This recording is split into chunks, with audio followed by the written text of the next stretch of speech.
Hello everyone, जितने भी लोगों ने टाटा मोटर्स के अंदर इन्वेस्ट किया था अभी इस टाइम पर बहुत डरे हुए हैं। और खासकर वैसे लोग जिन्होंने इस डेट के आसपास इन्वेस्ट किया था। 29 जुलाई 2024 को ये शेयर था 1156.95, मतलब 1156 रुपए के आसपास था। उसके बाद में 29 अगस्त 2024 को यही शेयर हो गया 1111, और उसके बाद 26 सितंबर 2024 को यही शेयर 993 हो गया। और उसके बाद लगातार ये गिरता जा रहा है और अभी तक इसके अंदर गिरावट की स्थिति बनी हुई है। लास्ट ट्रेडिंग डे जो मुहूर्त ट्रेडिंग था उस दिन 1 घंटे के लिए मार्केट ओपन हुआ 6 बजे से लेकर के 7 बजे शाम में, और उस दिन आपको 1% के आसपास इसके अंदर उछाल देखने को मिला। लेकिन यहां पे आपको एक बात और समझनी चाहिए कि उस दिन लगभग सभी शेयर आपको पॉजिटिव ही दिखा। ऐसे कोई चुनिंदा शेयर ही होगा जो आपको उस दिन नेगेटिव देखने को मिला, क्योंकि उस दिन लोग पैसे को इन्वेस्ट करते हैं। उस 1 घंटे के मार्केट में मुझे नहीं लगता कि शेयर को उस समय सेल किया जाता होगा, मैक्सिमम लोग बाय ही करते हैं।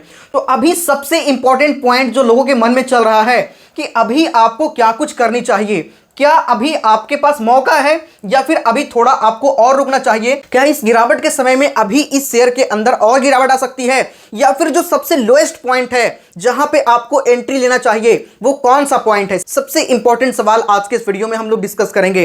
पूरे वीडियो को ध्यान से देखिएगा। चाहे तो आपने टाटा मोटर्स के अंदर ऑलरेडी इन्वेस्ट किया हुआ या फिर इन्वेस्ट करने की सोच रहे हैं, सभी के लिए यह वीडियो बहुत इंपॉर्टेंट होगा। सबसे इंपॉर्टेंट देखो, यह स्टॉक ऐसा है जो एक समय पे आप सभी को मल्टी बैगर रिटर्न दिया। यही वो शेयर है जो 17 मार्च 2020 को 71 रुपए पे हुआ करता था, 71 रुपीज ओनली। और उसके बाद 20 जनवरी 2021 को यही शेयर 331 रुपीज, मतलब 1 साल के अंदर ये शेयर ने इन्वेस्टर के पैसे को लगभग 5 गुना कर दिया, लगभग 5 गुना। लगातार ये शेयर पॉजिटिव ही आपको दिखा। 25 अक्टूबर 2021 को 501 हो गया, 2 फरवरी 2024 को 938 पे पहुंच गया, और 938 के बाद यहां पे आप देख सकते हैं 29 जुलाई को 1156 था, और उसके बाद से ही ये गिरना स्टार्ट हुआ। 29 अगस्त 2024 को 1111 हो गया, और यहीं से गिरावट स्टार्ट हुई 29 जुलाई 2024 के बाद से। लेकिन यहां पे सबसे बड़ा सवाल निकलकर सामने आता है कि आखिर इस शेयर के अंदर गिरावट आई तो उसके पीछे क्या कुछ रीजन रहा। और ऐसा नहीं कि इस शेयर के अंदर छोटा मोटा गिरावट है, बहुत ही बड़ा गिरावट इस शेयर के अंदर हुआ है, क्योंकि 3 महीने के अंदर ये शेयर 1156 से लेकर के 843 840 के आसपास पहुंच गया। अब हम यहां से समझेंगे एग्जैक्ट रीजन, जो गिरावट आई है उसके पीछे जो असली रीजन है वो क्या है, और मैं आपको एक एंट्री पॉइंट भी दूंगा। ठीक है, वीडियो को बस पूरी ध्यान से आप देखिएगा ताकि आपका एक एक डाउट क्लियर होता रहे। और जितने भी लोग नए हैं सब्सक्राइब करके अभी बेल आइकन दबा लीजिएगा। ये चैनल आपको सबसे सिंपल भाषा में हर एक स्टॉक के बारे में आपको इंफॉर्मेशन प्रोवाइड करता है। और सिर्फ इतना ही नहीं, अगर आपने जो ऑलरेडी इन्वेस्ट किया हुआ है उनमें से कौन कौन से स्टॉक आने वाले टाइम में उनमें गिरावट की स्थिति बन सकती है, क्योंकि गिरावट की स्थिति 2 ही वजह से बन सकती है। न्यूज का इंपैक्ट उस पर पड़ता है, और दूसरा आपने जो कंपनी के अंदर इन्वेस्ट किया उस कंपनी का सिचुएशन क्या है। तो ये सारी चीजें बहुत अच्छे से एनालाइज करते हैं। तो अगर सब्सक्राइब करके जुड़े रहेंगे तो जो भी लेटेस्ट वीडियो आएगी उसकी नोटिफिकेशन आपको सबसे पहले मिलती रहेगी। देखो, गिरावट के पीछे सबसे इंपॉर्टेंट वजह यह है कि पिछले 3 महीने से ऑटो सेक्टर की स्थिति जो है बहुत गंभीर है, उसका हालत बहुत खराब है। मैं आपको दिखाना चाहूंगा निफ्टी ऑटो की मैं बात करूंगा सबसे पहले। तो जो लास्ट ट्रेडिंग डे जो 1 घंटे के लिए मार्केट ओपन हुआ था उसमें इन्होंने 1.24% का पॉजिटिविटी दिखाया है। जैसे लास्ट के 1 मंथ की अगर हम बात करें तो लास्ट के 1 मंथ में ये जो निफ्टी ऑटो है 12.10% करेक्ट कर गया। आप यहाँ पे देख सकते हैं 1 महीने के अंदर 12% से ज्यादा की गिरावट है इसके अंदर। और अगर हम लास्ट के 3 मंथ की बात करें तो आप देख सकते हैं -10.12। तो यहाँ पे आपने समझा कि जब निफ्टी ऑटो के अंदर ही गिरावट है, इसी वजह से ऑटो सेक्टर के लगभग जो स्टॉक्स हैं उसके अंदर आपको गिरावट देखने को मिल रहा होगा इस टाइम पर। और इसके पीछे एक जेन्युइन रीजन है। मैं आपको एक लेटेस्ट डेटा दिखाता हूं, ठीक है, किनके अनुसार? इकोनॉमिक टाइम्स के अनुसार ये डेटा मैं आपको दिखा रहा हूं। पिछले वीडियो में भी मैंने बताया था, एक बार फिर से मैं यहाँ पे आपको बताना चाहूंगा। डीलर्स के पास अभी लगभग 80 से 85 दिनों का स्टॉक्स है, जिसकी प्राइस लगभग 79,000 करोड़ रुपीस। और इसके पहले सितंबर में भी एक रिपोर्ट आया था, सितंबर के स्टार्टिंग में ही 8 लाख कार्स जो थे वो स्टॉक में थे, जिसकी कीमत लगभग 77,000 करोड़ रुपया। और कार के सेल में लगभग 19% गिरावट आई थी सितंबर के महीने में। और आपको पता है कि ये जो समय होता है दशहरा दीपावली का समय होता है,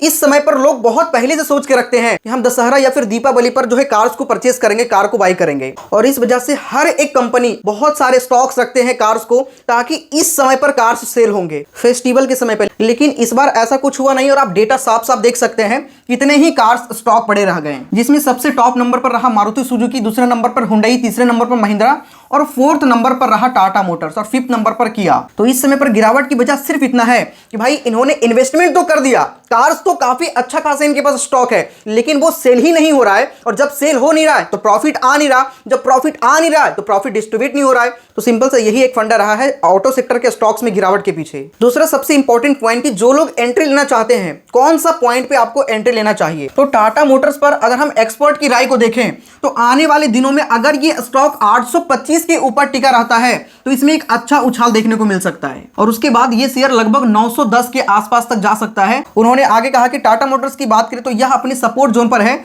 आने वाले दिनों में ये स्टॉक 825 के ऊपर टिका रहता है तो इसमें एक अच्छा खासा उछाल देखने को मिल सकता है। और मार्केट की स्थिति भी ऐसी ही बन रही है कि अभी हो सकता है 2-4 दिन तक आपको गिरावट और देखने को मिले ऑटो सेक्टर के अंदर, और बाजार की स्थिति भी ऐसे ही बन रही है कि अभी हो सकता है कुछ दिनों तक आपको ऑटो सेक्टर के अंदर गिरावट और देखने को मिले, और इसके एंट्री पॉइंट लगभग 825 के आसपास तक आप मानकर चल सकते हो, ठीक है। और हमारे पास कुछ कमेंट ऐसे भी आए, लोग कमेंट करते हैं कि जब तक रतन टाटा सर थे तब तक टाटा मोटर्स की स्थिति अच्छी थी, लेकिन अब स्थिति इसकी खराब हो जाएगी क्योंकि टाटा मोटर रतन टाटा सर के इमोशन पर ही चल रहा था। इस तरह के कई सारे सवाल आपके आते हैं। तो सबसे पहली बात तो यहां पे मैं कहना चाहूंगा कि रतन टाटा सर हमारे देश के लिए बहुत कुछ उन्होंने किया, सच में वो एक अच्छे व्यक्ति थे और देश को उन्होंने बहुत कुछ दिया। लोग जितना कमाने का ड्रीम रखते हैं, स्वप्न रखते हैं, जितने में बड़े बड़े कई सारे कंपनी को खरीदा जा सके, उतने पैसा को तो उन्होंने ऐसे ही दान कर दिया। तो इन सभी चीजों से देश को एक बहुत बड़ी क्षति तो हुई है, लेकिन यहाँ पे समझने वाली बात यह है कि क्या रतन टाटा सर को गए हुए लगभग 1 महीने के आसपास हुआ है, ठीक है, 1 मंथ के आसपास, लेकिन ऑटो सेक्टर में गिरावट लगभग पिछले 3 महीने से है।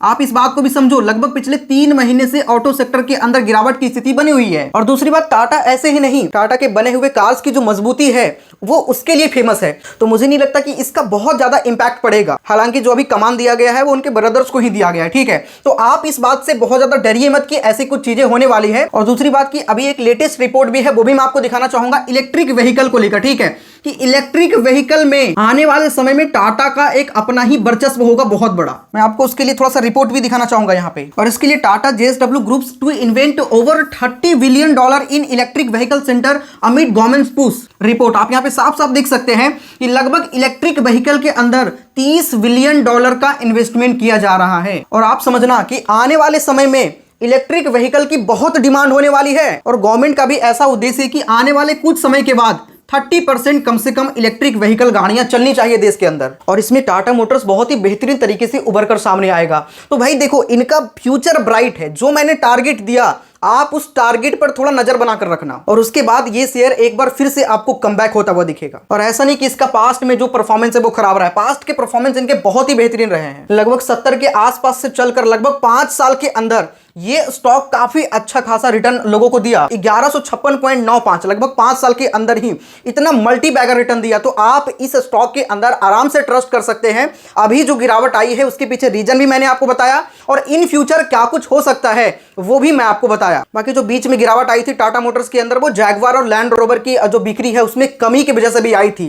तो इन सभी फैक्टर्स की वजह से ही थोड़ी सी गिरावट आई, लेकिन आने वाले समय में आपको इसके अंदर एक अच्छा खासा पॉजिटिव दिखेगा। बाकी नेक्स्ट वीडियो आप किस पे चाहते हैं मुझे कमेंट में आप लोग कमेंट जरूर करिएगा। चैनल को सब्सक्राइब करके बेल आइकन जरूर दबा लीजिएगा, क्योंकि ये चैनल आप सभी को हमेशा सबसे ऑथेंटिक इंफॉर्मेशन सबसे पहले प्रोवाइड करता है, ताकि जब आप मार्केट में आए हैं तो मार्केट से पैसे कमा कर जाएं, गवा कर ना जाएं, ठीक है। चलिए मिलते हैं नेक्स्ट वीडियो में, तब तक के लिए जय हिंद। साथ ही कमेंट आप लोग जरूर कर दीजिएगा कि नेक्स्ट वीडियो आप किस पे चाहते हैं।